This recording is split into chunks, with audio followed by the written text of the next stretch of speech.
The tricky part of the hole comes into if you hit your tee shot into the water that's in front of hole number 7.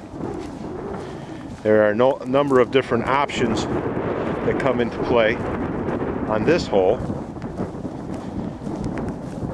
Now again, we're in front of hole number 7, but Joe will explain your options, keeping in mind that that is the actual hole that you're going for.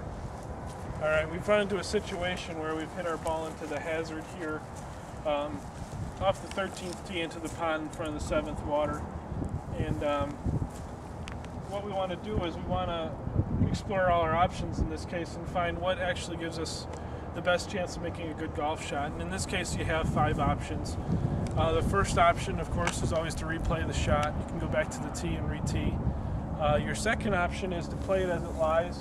So it could be inside the hazard line, but not inside the actual water.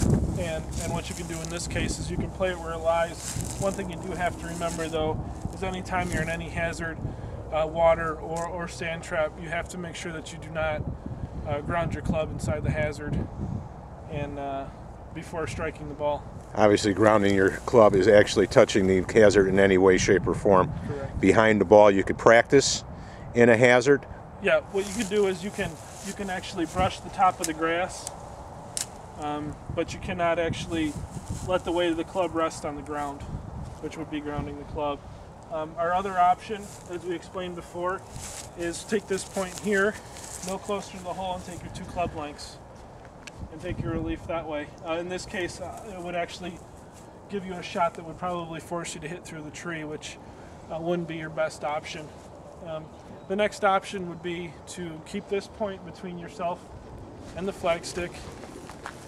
Where you can create.